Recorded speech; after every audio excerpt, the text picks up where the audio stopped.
Voilà, bonjour, on se retrouve pour le 28e épisode de nos progressions dans l'enquête. Alors aujourd'hui, vous voyez devant moi, j'ai un peu comme Richard Simon l'autre jour, un paquet de, de livres. Alors ce ne sont pas des livres, ce sont des bibliothèques hébraïques, des exemplaires traduits en français de la Sainte Bibliothèque hébraïque, qui n'est donc pas un livre, mais plusieurs livres assemblés ensemble avec chacun des styles différents, comme dans toute bibliothèque, quand on y entre, on est frappé, mais on est habitué à voir des étiquettes, hein, des panneaux qui nous indiquent dans quel quartier de la bibliothèque nous nous trouvons. Est-ce que nous sommes de ce côté-là dans les romans, de ce côté-là dans les poésies, de tel coin les biographies, la géographie, les chansons, les poèmes. Voilà, il y a politique, économie, etc. Tout le monde sait que dans une bibliothèque, on classe les livres par catégorie et ces catégories sont très importantes puisque si on veut lire une fiction, ce n'est pas la peine d'aller dans la géographie ou dans les biographies. Voilà, on choisit où on veut aller. Or, justement, on a trop longtemps oublié, pendant les 2000 ans de christianisme, que la Bible n'est pas un livre avec un style, mais une bibliothèque avec des quantités de styles, comme dans toute bibliothèque, des styles que les Hébreux connaissaient, ou au moins les sages Hébreux qui remplissaient ces livres et qui les racontaient, mais qui ont été malheureusement perdus. Donc ça a donné lieu évidemment à pas mal de confusion. On est d'accord que tous ces livres ont une forme d'inspiration, hein, c'est la foi juive, c'est la foi de l'Église. Ils sont soufflés comme par un souffleur, ils sont inspirés, donc ce n'est pas non plus une inspiration dictée, hein, contrairement au Coran qui, lui, d'après la tradition de l'islam, est dicté au prophète. Mais là, ce n'est pas donc une dictée. Et les chrétiens savent que cette bibliothèque de la Bible n'est pas directement la parole dictée de Dieu, comme dans l'islam, mais une parole qui passe par les hommes. Et nous allons voir que ça peut justement attirer pas mal de complications, surtout au moment des traductions, où il s'agit d'interpréter, chaque culture ayant son génie propre. Voilà, alors je voudrais revenir avant d'avancer sur le sujet qui nous intéresse, sur un passage que nous avions évoqué, qui est très important par rapport au problème de traduction, d'interprétation. Vous vous rappelez, c'est le passage du livre de Genèse, Bereshit, au chapitre 22. Au chapitre 22, alors voilà ce que nous lisons dans une Bible de Jérusalem, qui est une bonne traduction, mais vous allez voir, début du chapitre 22, verset 1, après ces événements, il arriva que Dieu éprouva Abraham et lui dit, Abraham, Abraham, il répondit, me voici. Dieu dit, prends ton fils, ton unique, que tu chéris, Isaac, et va-t'en au pays de Moria. Et là, tu l'offriras en holocauste sur une montagne que je t'indiquerai. Alors Abraham se leva tôt, il partit. Vous voyez, on a des traductions pratiquement équivalentes dans d'autres passages, dans d'autres traductions. La Bible, selon la traduction officielle liturgique, euh, après ces événements, Dieu mit Abraham à l'épreuve. Il lui dit, Abraham, celui-ci répondit, me voici. Dieu dit, prends ton fils, ton unique, celui que tu aimes, Isaac, va au pays de Moria, et là, tu l'offriras en holocauste sur la montagne que je t'indiquerai. Alors, on va en lire un troisième, qui est la Tob, la traduction œcuménique, catholique, protestant, orthodoxe, chapitre 22. Or, après ces événements, Dieu mit Abraham à l'épreuve et lui dit, Abraham, il répondit, me voici. Il reprit, prends ton fils, ton unique Isaac, que tu aimes, pars pour le pays de Moria, et là tu l'offriras en holocauste sur celle des montagnes que je t'indiquerai. Alors, il y a une petite note, euh,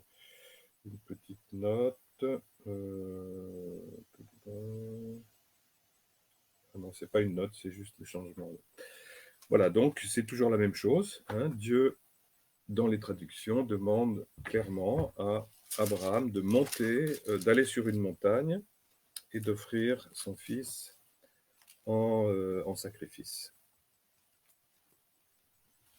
Alors là, j'ai une Bible très intéressante, hein, enfin les autres aussi le sont, mais elle est intéressante pour ceux qui veulent travailler l'hébreu. Ça s'appelle l'Ancien Testament interlinéaire hébreu-français.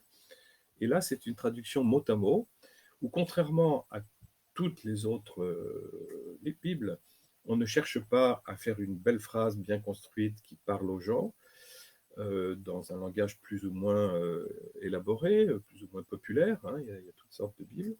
Mais là, on fait un mot à mot pour aider celui qui étudie l'hébreu à voir comment chaque mot est traduit directement sans être interprété, mis dans une belle phrase.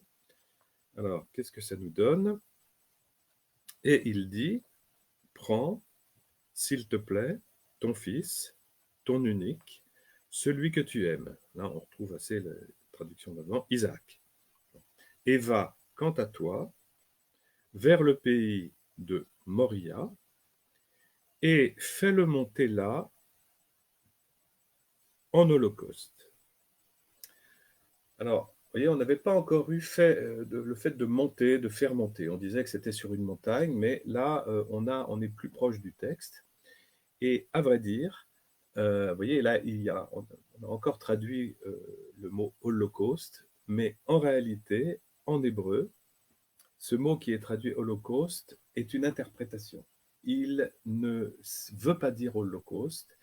Et ça, c'est notre chère Marie Balmary, vous savez, qui a écrit plusieurs bouquins, dont celui où elle en parle, qui s'appelle Le sacrifice interdit, où elle retrace la saga d'Abraham, tout le parcours d'Abraham pour aller, va vers toi, lech lecha, va vers toi-même, va vers le pays que je t'indiquerai, on a traduit.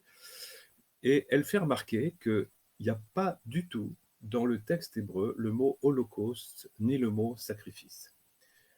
Qu'est-ce qu'il y a marqué? Eh bien, il y a marqué quant à toi, va vers le pays de Moria et avec Isaac et fais-le monter là en montée. Alors, faire monter en montée, bien sûr, ça sonne bizarrement pour nous en langue française et en espagnol, en allemand, c'est la même chose, ça sonnerait bizarrement.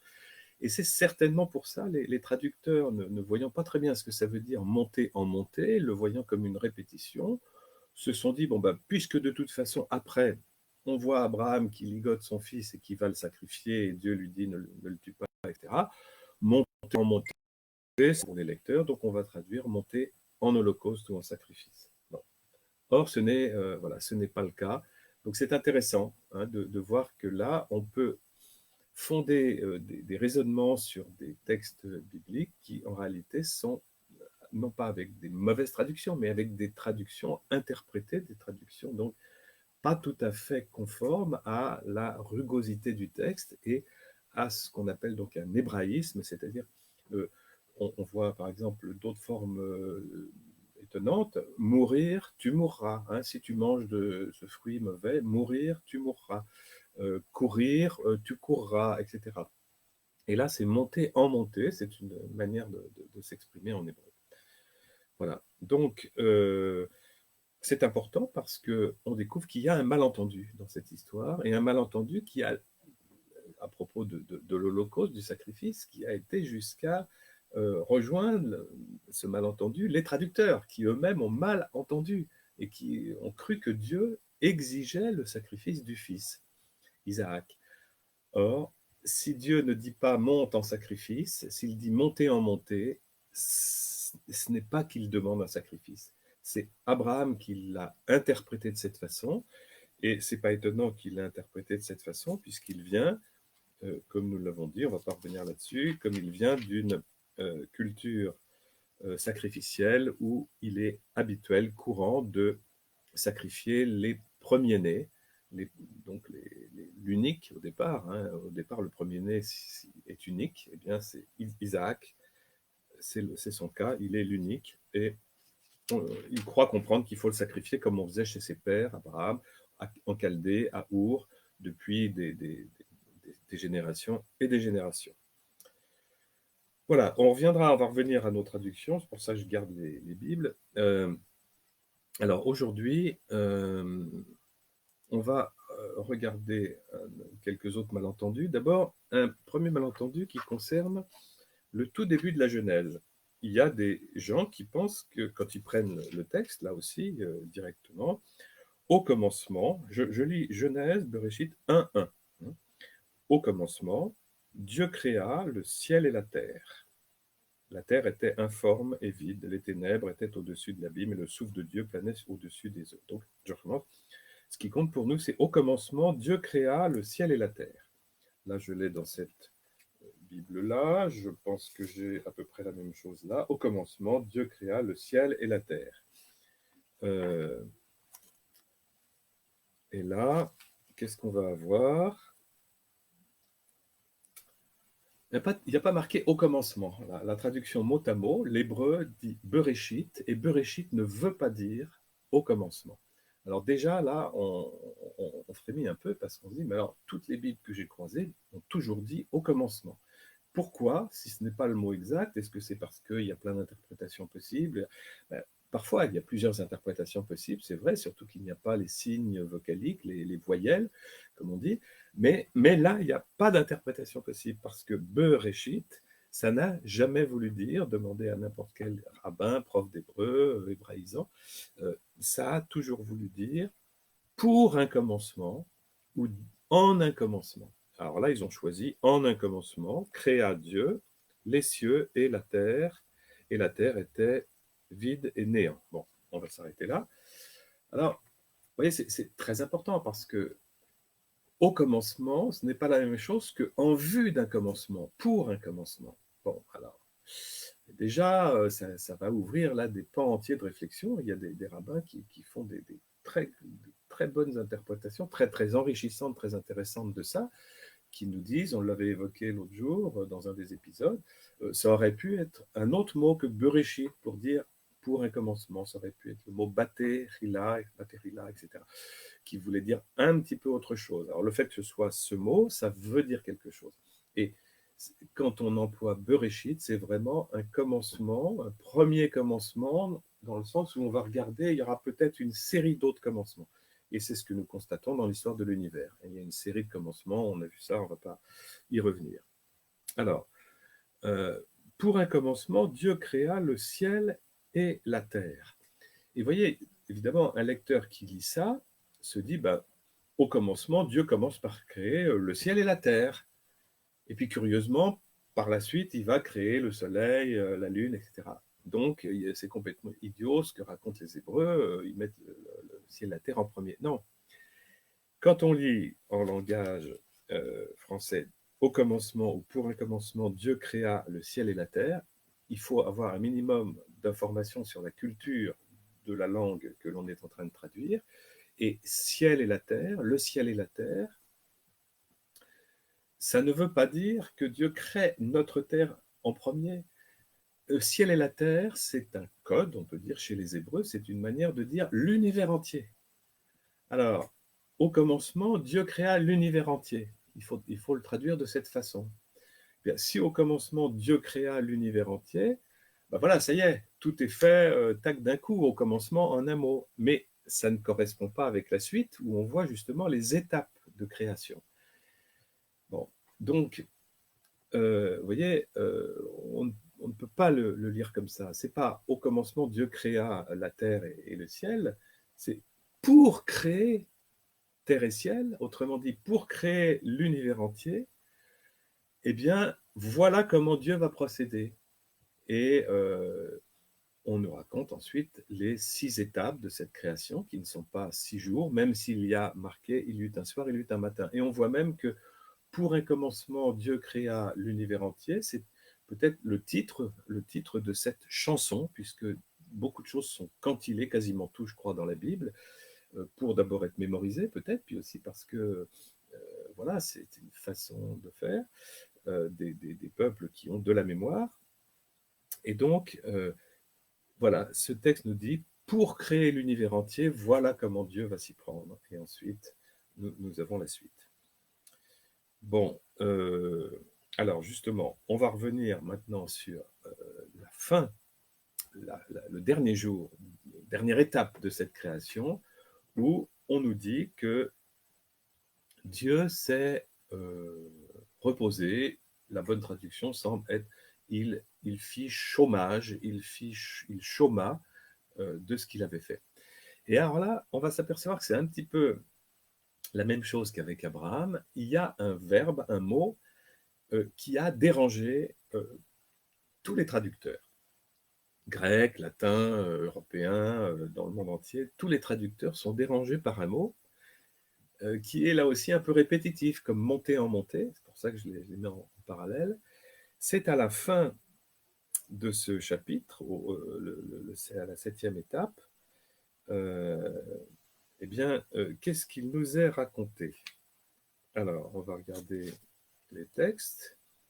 Donc, c'est, pour ceux qui veulent noter et vérifier, c'est Genèse 2, verset 3.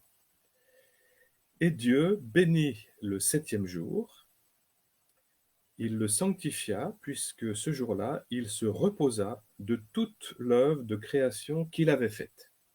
Et là, bon, il n'y a pas de problème, hein, c'est toute l'œuvre de création qu'il avait faite, c'est ces mots-là qui nous intéressent. Je le lis dans une autre traduction. Dieu bénit le 7e jour et le sanctifia, car il avait chômé après tout son ouvrage de création. Bon, on n'est pas très loin, sauf qu'il y a l'introduction du mot chômer, qui est peut-être meilleure que de se reposer, mais bon. Et puis, encore une autre, Dieu bénit le 7e jour et le consacra, car il avait alors arrêté cette fois, toute l'œuvre que lui-même avait créée, et on ajoute par son action. Ces mots par son action qui n'étaient pas là, mais qui étaient un peu sous-entendus, puisque c'était l'œuvre qu'il avait faite, etc.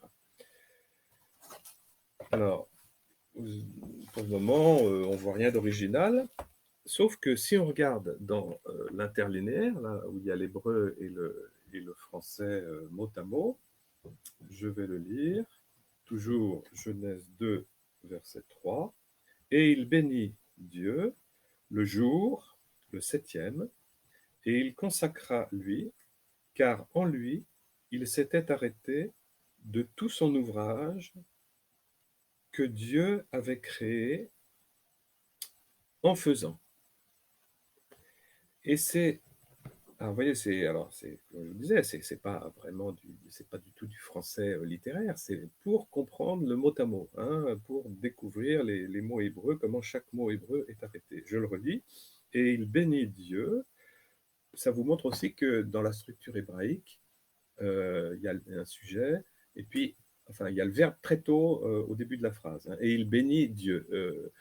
C'est il bénit, ouais, et le sujet Dieu arrive après, puis le complément. Hein, et il bénit Dieu le jour, le 7e, et il consacra lui, bon, il consacra lui, car en lui, il s'était arrêté de tout son ouvrage que avait créé Dieu en faisant. Et ce en faisant, vous voyez, là, on a un mot en faisant, on s'aperçoit que ça correspond au mot hébreu la'asot. Et ce mot hébreu la'asot, en fait, est tout à fait connu. C'est pas un apax, c'est pas quelque chose qu'on voit uniquement là, c'est quelque chose qui est connu, c'est le verbe faire. Mais là, il a été traduit en faisant, c'est-à-dire au participe présent. Or, la'asot n'est pas un participe présent. Je ne sais pas comment ça s'appelle, mais la bonne traduction, si vous interrogez des professeurs d'hébreu, des rabbins, la vraie traduction de la'asot, ce n'est pas en faisant, c'est pour faire, en vue de faire, pour faire. De même qu'il y avait Bereshit, pour un commencement. Là, on a la'asot, vers faire, hein, pour faire. Alors, les traducteurs, quand ils ont vu ça, ils ne voyaient pas du tout comment placer ce mot dans une traduction littéraire en bon grec, en bon latin, en bon français. Et donc, ils ont fait quelque chose qu'ils font dans ces cas-là, quand un mot les dérange, eh ben, ils s'en débarrassent. C'est-à-dire que ce mot, bah, tant pis, on dit, bah, il vient en trop, on se doute bien que Dieu a fait en faisant, il avait créé en faisant, on n'a pas besoin de répéter ça, ça ne veut rien dire en français, c'est une tournure purement hébraïque, on n'en a pas besoin dans nos traductions. Et on le met de côté. Bon, vous allez me dire, c'est pas vraiment grave, hein. On a compris que c'est Dieu qui avait fait cette création. Là, on emploie le mot bara, créer, qui est réservé à Dieu uniquement, qui veut dire créer à partir de rien, alors que nous, les hommes, nous ne créons pas vraiment, nous fabriquons à partir de quelque chose qui existe. Bon, c'est des petits détails, mais ça a son importance si on veut mieux comprendre ce que Dieu veut nous dire. Bon, alors, on se débarrasse de la hasote et on n'en entend plus parler. Et pendant 2000 ans de christianisme, il n'est plus jamais question de la hasote, sauf si jamais quelqu'un comme Richard Simon, comme si jamais Richard Simon, qui était un grand hébraïsant, qui voulait justement faire une Bible hébraïque, etc., faire une Bible traduite en une Bible œcuménique avec des juifs, des protestants, etc., il y a son bouquin là qui peut intéresser certains d'entre vous, Histoire critique du Vieux Testament, 1685, et c'est une somme formidable de Richard Simon, qui parlait l'hébreu couramment, et comme un rabbin, et qui certainement a été attentif à la Hassot, il faudra que je vérifie. En tout cas, voilà. Et pourquoi est-ce qu'on va le rechercher, ce Hassot, aujourd'hui, et pourquoi c'est intéressant pour des professeurs d'hébreu? Parce que justement, ça nous montre quelque chose qu'on avait un peu mis de côté, on avait même complètement méconnu, à part des gens comme Saint-Irénée, et puis il n'est pas le seul, Saint-Irénée, je vous ai parlé l'autre jour qu'il avait compris que Dieu crée par étapes. Dieu crée par étapes, et que vraisemblablement, selon l'idée de Saint-Irénée, et selon les Écritures, la création n'est pas encore achevée, ce que Benoît XVI, le pape, a confirmé il y a 12 ans quand il est venu au Bernardin. Hein, il a dit la création n'est pas encore terminée, en s'appuyant sur Jean chapitre 5, où Jésus dit que lui aussi, le Père travaille toujours et lui aussi travaille. Hein, le travail de Dieu, le travail du Christ, c'est l'œuvre de création à laquelle nous sommes voilà, invités à adhérer nous aussi. Et donc, voilà, on s'aperçoit que cette création inachevée, il n'est pas exclu que, qu'elle ait un sens très particulier pour nous. Mais alors, pourquoi est-ce qu'on dit que Dieu a arrêté son travail puisque la création semblait terminée? Eh bien, c'est peut-être justement une erreur d'interprétation. Il semble que la bonne traduction, c'est Dieu chôma, il fit une pause, on pourrait dire, il fit une pause dans son travail de création pour faire la Hassot. Il fit une pause de tout le travail qu'il avait fait jusqu'à présent, depuis le Bereshit, depuis le début. Il fit une pause pour faire. Et pourquoi est-ce qu'il fait une pause pour faire? Et pour faire quoi? Eh bien, c'est là que, justement, des pères comme Saint-Irénée ou des rabbins ont pu comprendre que ça voulait dire que maintenant que l'homme et la femme viennent d'être faits, on ne sait pas quand, dans l'histoire de la Terre, de l'humanité, nos chercheurs plus scientifiques étudient ce qu'on peut appeler le commencement de l'Homo sapiens, on le cherche. Les Hébreux ne le savent pas, mais ils disent maintenant qu'il y a de l'homme, maintenant qu'il y a de l'être humain, homme et femme, eh bien, il se passe quelque chose de nouveau. La création change de régime, ça va passer par la liberté des êtres humains, et donc ça représente quelque chose de neuf, les animaux ayant un espace de liberté beaucoup plus réduit et fonctionnant avec leur programmation animale.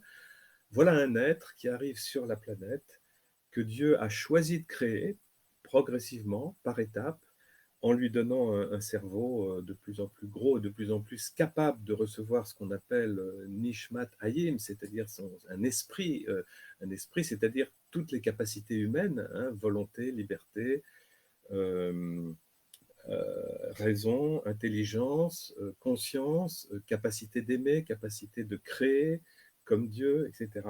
Enfin, pas comme Dieu, mais d'être artiste comme Dieu, mais de créer, non pas à partir de rien, mais à partir de ce qui est là, de mettre en forme. Donc voilà, on a quelque chose de neuf. Et ce Lahasot, pour faire, eh bien, voilà, pour un certain nombre de sages, Lahasot, ça veut dire que Dieu a fait une pause de sa création. Maintenant qu'il a fait l'homme et la femme, eh bien, c'est pour faire avec eux. C'est pour faire avec l'homme et la femme, avec Adam, homme et femme, il les fit. C'est avec eux, c'est avec nous que Dieu s'est un petit peu arrêté. Il n'a pas voulu continuer la création tout seul, mais il a voulu, semble-t-il, d'après ce Lahasot, y associer les êtres humains. Et ça, c'est une grande dignité qui est donnée aux êtres humains, d'être associés à ce travail de création qui n'est pas terminé. Dieu avait juste fait une pause pour attendre que l'homme soit prêt à collaborer. Évidemment, si vous avez des préhominiens qui ressemblent vaguement à des singes, bon, on ne sait pas très bien comment ils pourraient contribuer à améliorer la création, quoique déjà peut-être à leur façon, mais en tout cas avec l'homme, on passe un seuil considérable, ou plusieurs seuils, mais enfin dans le même seuil, il y a plusieurs nouveautés. Il y a le passage à la conscience réfléchie dont nous avons parlé déjà, et puis il y a ce seuil de la liberté qui représente l'entrée pour la planète Terre dans une zone de risque. Pourquoi une zone de risque?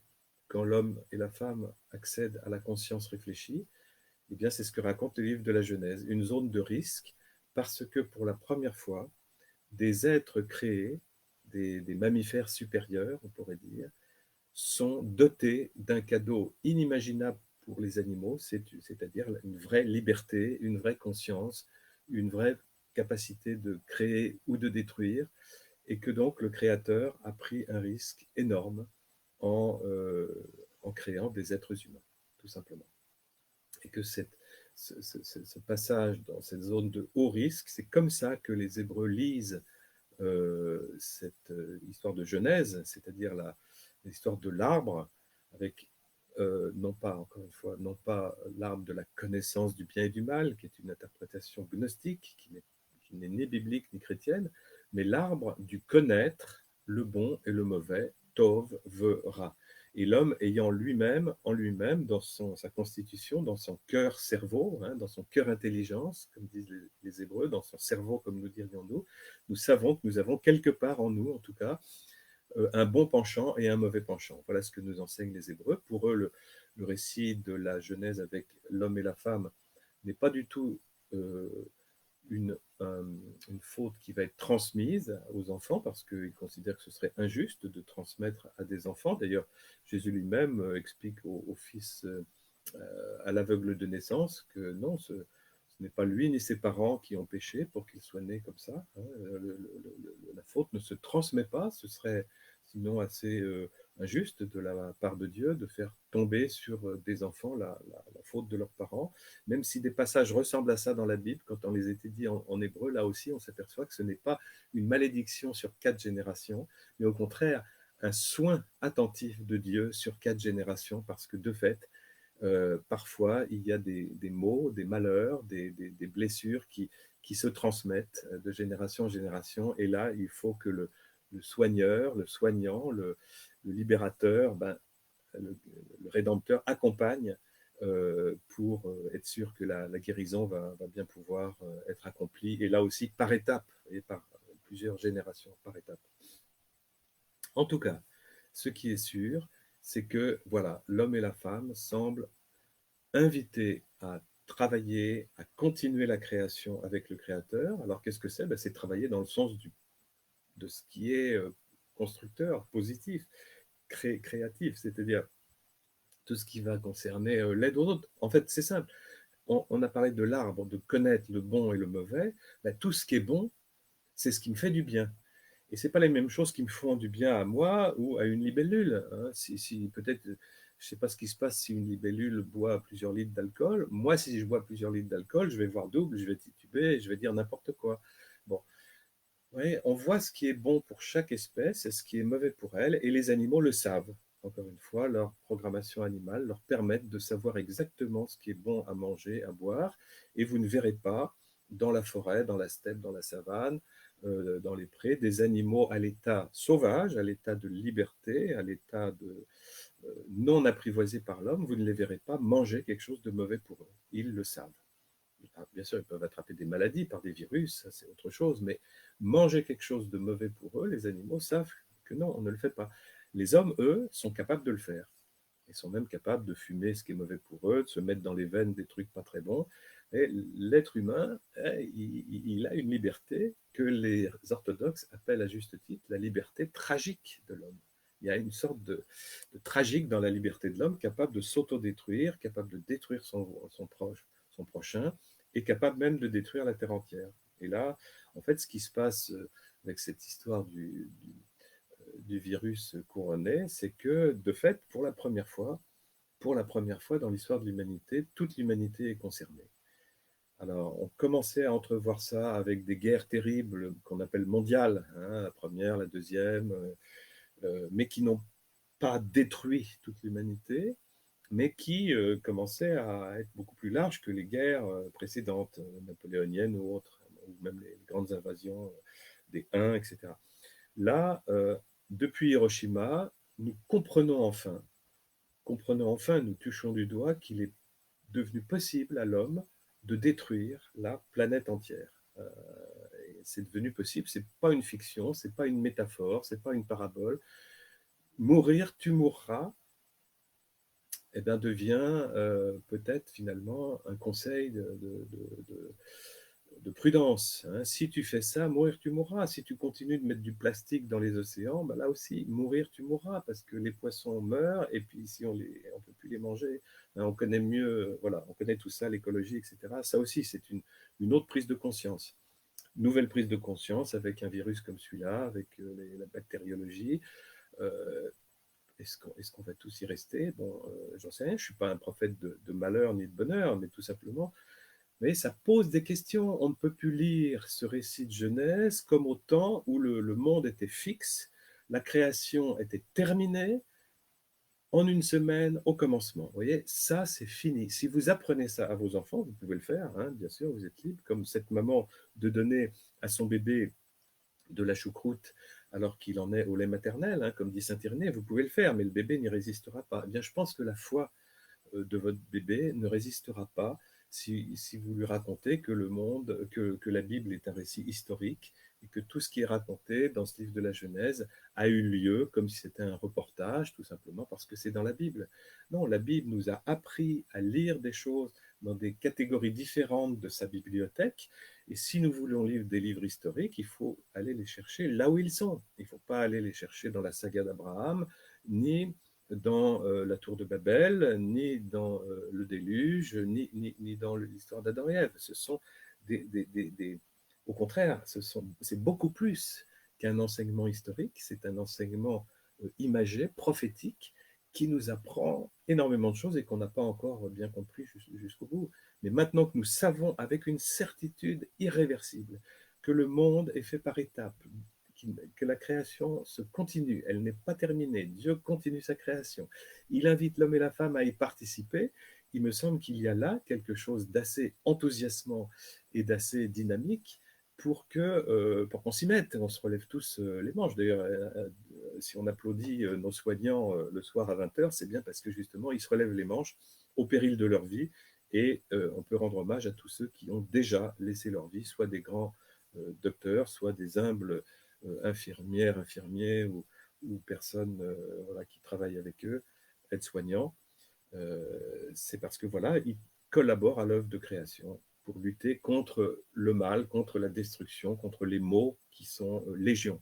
Voilà. Il me semble que tout ça nous est raconté dans le livre de la Genèse avec ce la asot pour faire avec l'homme et la femme.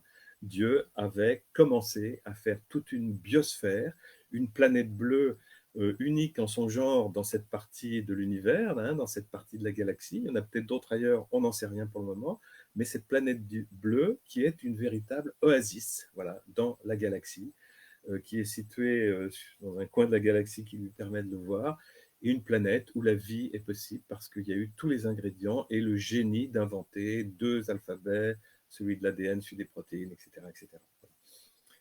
Alors l'homme et la femme arrivent là et il y a encore d'autres indices qui montrent que Dieu ne les a pas faits, tout à fait comme le reste ou avec la même optique que le reste de la création.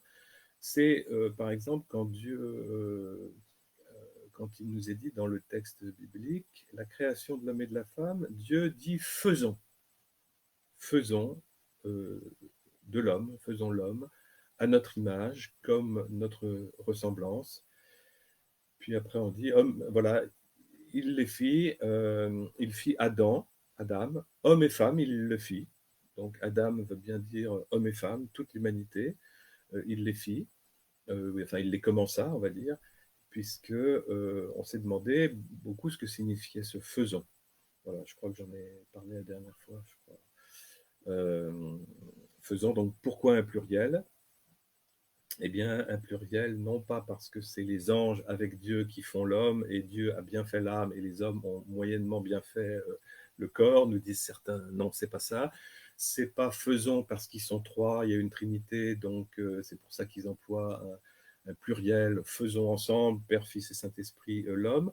Les pères de l'Église n'ont pas été d'accord avec cette interprétation, surtout depuis le concile de 681 à Constantinople, le grand pape Agathon. Le concile a rappelé que dans la Trinité, combien y a-t-il de volonté, combien y a-t-il d'agir, combien y a-t-il de liberté? Alors chacun peut répondre sur un papier et puis me les envoyer ou par mail, mais la réponse, je la dis maintenant, eh bien, le concile a déclaré il n'y a qu'une seule volonté. Parfois, des gens me disent, avec beaucoup de réflexion, oui, non, il y a trois volontés, mais très, très, très unies. Ils sont tellement unis que ça n'en fait plus qu'une, mais il y a trois volontés, puisqu'il y a Père, Fils et Saint-Esprit. Non, moi, je ne sais pas combien il y a de volontés, mais je constate que l'Église nous a dit, en 681, à Constantinople, c'est ça la bonne date, le pape Agathon, euh, il n'y a qu'une seule volonté dans la Sainte Trinité. Voilà.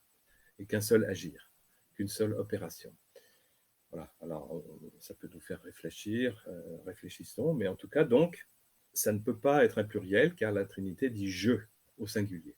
Nous avons un seul Dieu, nous sommes aussi monothéistes que nos pères hébreux. Alors, et pour les musulmans qui sachent que nous sommes aussi monothéistes qu'eux. Alors, qu'est-ce que c'est que ce pluriel? Eh bien, Saint Irénée, d'autres ont suggéré, ont cru comprendre que ça pouvait être dans le même sens que nous découvrons avec le La Asot, c'est Dieu, unique créateur, avec chacun de nous.